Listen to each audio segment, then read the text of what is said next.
Tu veux que je réalise encore plus de contenu, encore plus d'astuces pour gagner encore davantage de revenus sur Internet? Alors partage cette vidéo, clique sur j'aime, abonne-toi tout en cliquant sur la cloche pour rester informé de toutes les nouvelles astuces que je dévoile. Et enfin, dis-moi en commentaire quelle vidéo tu souhaites que je réalise pour toi. À tout de suite.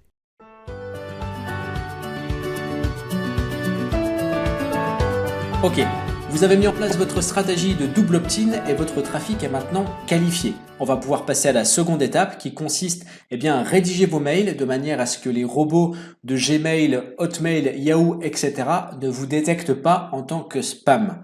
Alors, dans ce module de formation, je vais vous montrer point par point tous les éléments à respecter pour que vos mails arrivent bien dans la boîte prioritaire de vos prospects. Alors, sur Sendinblue, ce que vous avez à faire, c'est que vous allez aller dans Transactionnel pour créer un mail, de la même manière qu'on a créé un mail pour le mail de confirmation du double opt-in. Une fois que vous êtes dans Transactionnel, vous allez cliquer sur Template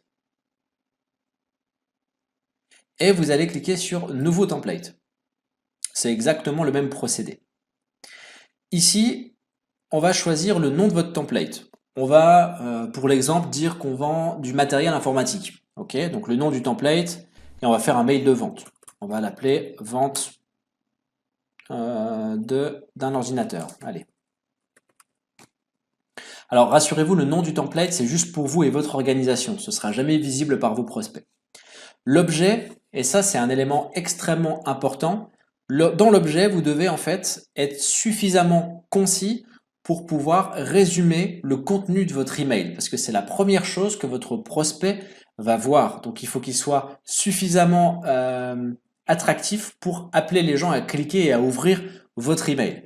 Attention, ne vous amusez pas à mettre un objet qui pousse au clic mais qui n'a aucun rapport avec le contenu de votre email.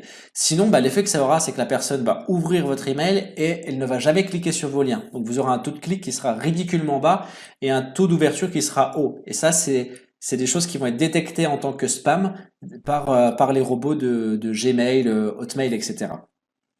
Donc il faut quelque chose de suffisamment concis et il faut éviter les mots noirs. Il y a des mots noirs qui existent tels que gratuit, offert, promotion, miracle, argent facile ou des choses comme ça. Vous voyez, tout ce qui va être vraiment flagrant et qui va faire appel à de l'achat, qui va faire appel à du commerce, généralement c'est directement des mots noirs qui, dès qu'ils sont présents dans l'objet, votre mail ne va même pas plus loin, il passe directement dans la boîte spam du destinataire.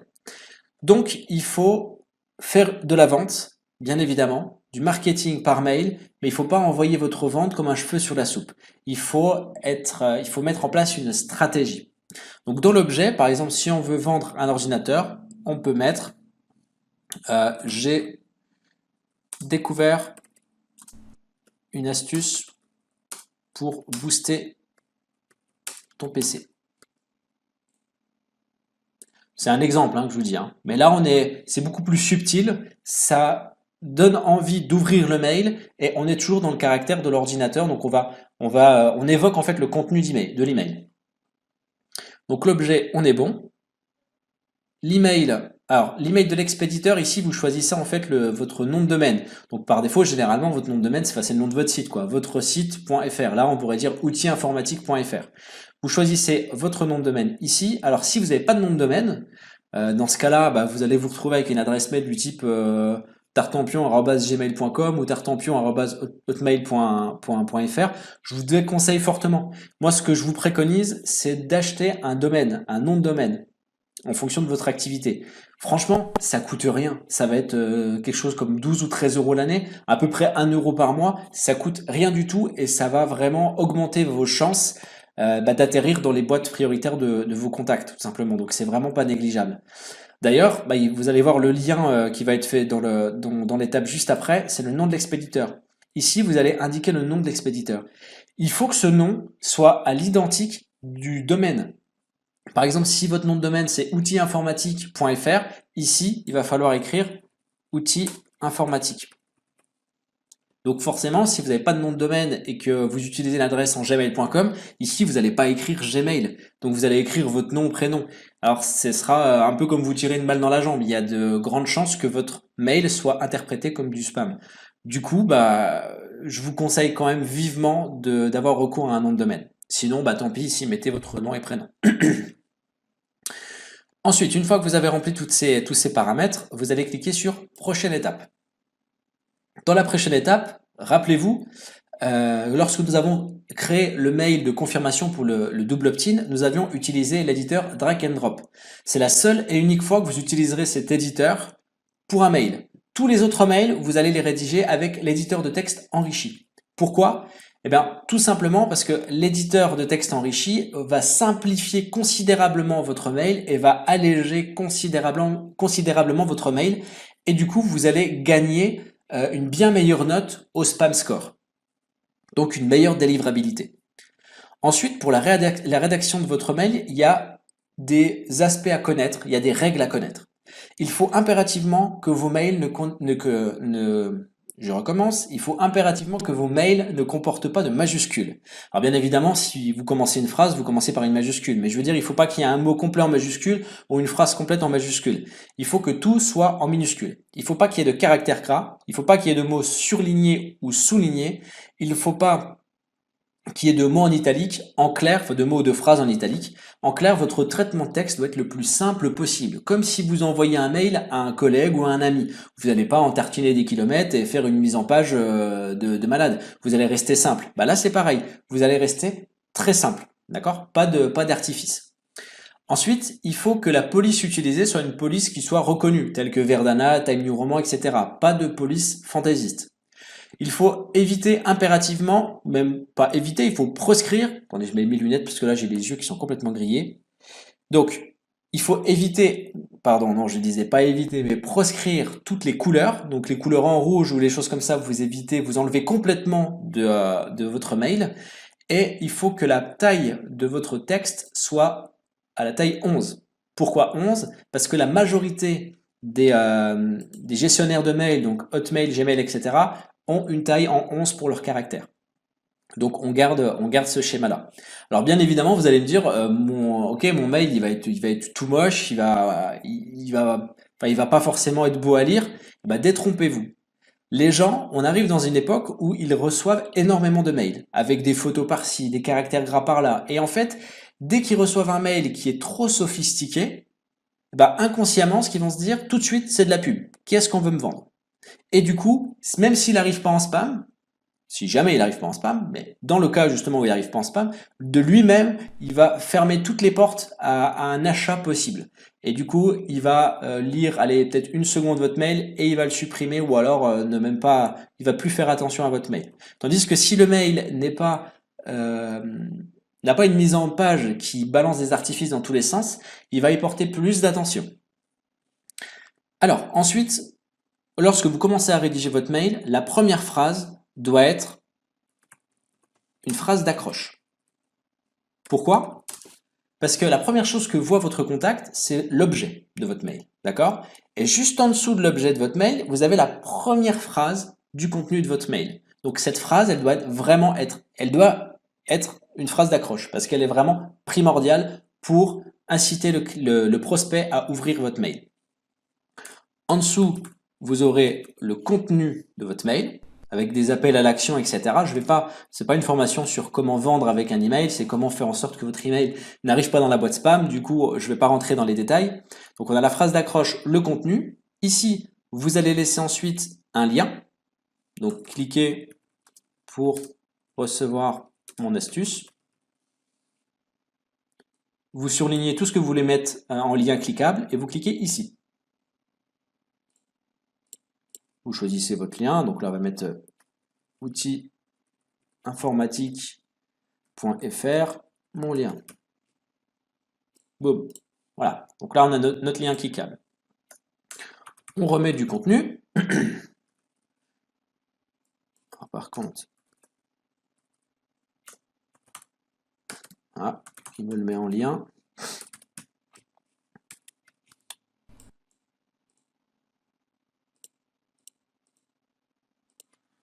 Pourquoi il me le met en lien? Voilà. Donc votre contenu et ensuite pour finir, vous allez mettre votre signature et dernière étape très importante, juste en dessous de la signature, c'est de donner la possibilité à votre prospect de se désinscrire de votre liste. Alors vous allez me dire, ouais mais t'es complètement fou, je vais perdre un contact. Eh bien non, La plupart des infopreneurs négligent cette partie-là, pourtant elle est extrêmement importante puisque c'est le fait de donner la possibilité à vos prospects de se désinscrire de votre liste, c'est extrêmement bien vu par les compagnies Hotmail, Gmail, etc. Du coup, ça va booster votre note de spam score. Donc, comment faire? Parce que là, on est sur un éditeur de texte enrichi, mais on n'est pas directement sur un encodage, on n'est pas sur du HTML. On va tout simplement rentrer dans le code HTML de votre mail. Pour ça, il faut cliquer ici sur Ouvrir avec l'éditeur HTML. Vous avez le contenu HTML de votre texte et vous allez coller en fait le code que je vais vous donner. Ça, vous n'aurez pas besoin d'aller le chercher, je vais vous le donner directement. Donc, vous recopiez ce code-là et vous le personnalisez. Ici, moi j'ai mis si vous souhaitez vous désinscrire de la liste, cliquez ici. Donc ça donne ça en fait, regardez. Si j'enregistre, voilà. Si vous souhaitez vous désinscrire de la liste, cliquez ici. Et si la personne clique ici, elle se désinscrit automatiquement de la liste. On va remodifier le mail. Alors il vous remet automatiquement lorsque vous souhaitez modifier le mail sur l'éditeur HTML. Pour repasser à l'éditeur plus classique, cliquez ici, ouvrir avec l'éditeur de texte enrichi. Et la confirmation, vous pouvez mettre OK. Hein, rassurez-vous, le message, n'ayez pas peur du message, ça ne va pas influencer sur votre délivrabilité. Donc ici, on a notre possibilité de se désinscrire qui va booster votre spam score. Ensuite, une fois qu'on a tout le mail construit, il faut faire une certaine mise en page. Il y a d'autres règles à savoir. On a dit qu'il fallait que tout soit en caractère 11, enfin en taille de police 11. On met tout en 11. Ça, c'était déjà en 11, je crois, oui. Tout est en 11, ok? Ensuite, il va falloir prendre en compte la largeur de votre message. Bon, là, on n'est pas trop dans cette situation, mais si, admettons, on a un email qui fait des kilomètres, voilà, c'est très mal vu également par les compagnies telles que Gmail, Hotmail, etc. Il va falloir compresser votre mail de façon à le rendre moins large. Comment faire? C'est tout simple, hein. Vous allez là et vous diminuez la largeur de votre mail.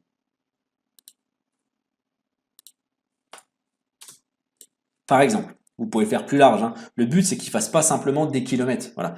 Mais il faut condenser autant que faire se peut. Une fois que tout ça est pris en compte, votre mail est prêt, d'accord? On va l'enregistrer. Voilà. Et voilà l'aperçu qu'aura votre mail. Ok, donc maintenant votre mail est terminé, on a respecté tous les points importants de la rédaction d'un email, on n'a pas de lettres en majuscule, on n'a pas de caractère particulier, donc tout est respecté, on va pouvoir maintenant le tester. Il y a un outil qui est extrêmement puissant pour pouvoir tester vos emails, il s'appelle Mail Tester. Vous allez donc dans Google et vous tapez Mail Tester. Vous allez cliquer sur le premier lien qui va apparaître à vous, hein, c'est https www.mail-tester.com et vous allez atterrir sur cette page. Vous allez ensuite copier l'adresse mail que vous donne MailTester et vous allez cliquer, revenir sur l'outil Sendingblow et vous allez cliquer sur Envoyer un test. Vous rentrez l'adresse mail ici et vous cliquez sur Envoyer un test. L'outil va vous demander en fait d'intégrer l'adresse mail à une liste de contacts. Vous l'intégrez dans une de vos listes de contacts, peu importe, vous l'effacerez après, hein, vous le supprimerez après, et vous cliquez sur Ajouter et envoyer le BAT. Voilà, le BAT a été envoyé, donc le mail a été envoyé, et vous retournez du coup sur Mail Tester, et vous cliquez sur Ensuite vérifier votre score.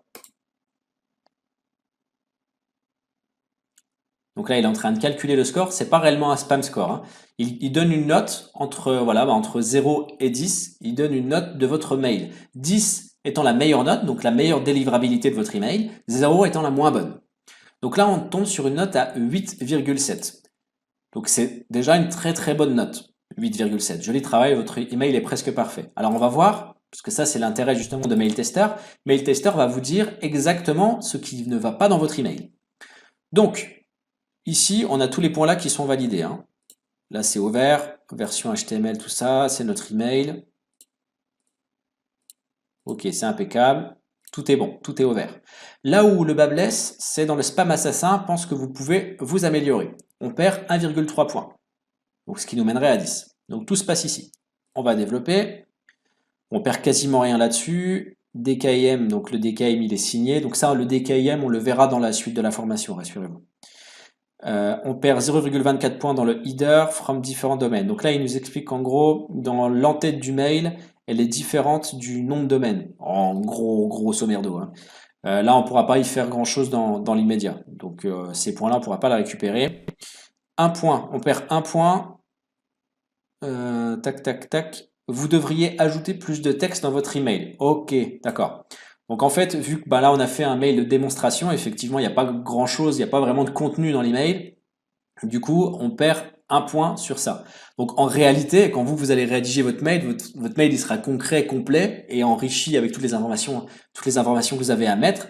Donc ce point-là, vous l'aurez pas perdu. Donc en clair, la conception du mail, comme on vient de le faire, elle aurait 9,7 sur 10 et non 8,7 sur 10, donc quasiment parfaite, ce qui vous donne une délivrabilité vraiment extrêmement importante. C'est d'ailleurs à l'image des résultats que j'ai, hein, c'est par exemple sur ce compte-là. Si on va dans transactionnel, je vais vous remontrer en fait les résultats.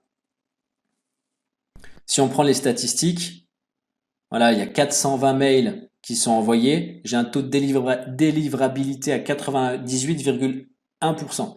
Bah, vous voyez, on tombe sur ça presque. Parce qu'on sera à 9,7. Donc les mails, comme je les conçois, comme je les fabrique, on est, bah là, on serait à 97% de délivrabilité. Et au final, bah, ça se ressent ici, hein, avec 98,1. Donc voilà. Pour faire simple et pour résumer, dans votre mail, vous devez être le plus simple possible. Votre objet doit être une incitation de clic, mais qui doit représenter le contenu de votre email.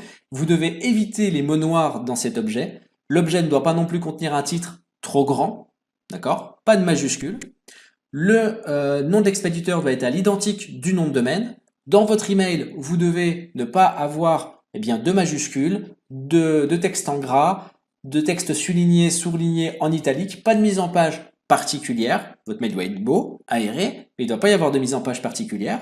La taille du texte doit être de 11 et la police doit être une police connue et reconnue. Time New Roman, Verdana, etc. Voilà, si vous respectez ces points-là, donc la mise en place de la stratégie du double opt-in plus la bonne rédaction des mails comme on vient de le faire, eh bien, il y a, on l'a vu, 98% de chances que vos mails arrivent directement dans la boîte mail prioritaire de votre prospect. Et la formation ne s'arrête pas là. Je vais vous donner encore, je vous invite donc à suivre les modules qui restent pour encore booster la délivrabilité de vos emails. Ça y est, le programme de formation pour atteindre l'indépendance financière en moins de 6 mois avec YouTube et avec garantie de résultat est enfin disponible. Et pour découvrir tout ça, je vous ai créé 6 vidéos explicatives où je vous donne toutes les clés pour vous aussi atteindre l'indépendance financière, pour créer votre business en ligne et commencer à générer des revenus passifs. Si vous voulez créer un business en ligne dont vous êtes sûr et certain de pouvoir en vivre dans 6 mois maximum, alors il vous suffit simplement de vous inscrire sur la liste en cliquant sur la vignette qui vient de s'afficher à l'écran ou en cliquant sur le lien dans la description de la vidéo. Si votre inscription est validée, c'est tout le mal que je vous souhaite. Alors à ce moment-là, on se retrouvera de l'autre côté dans votre programme. À tout de suite.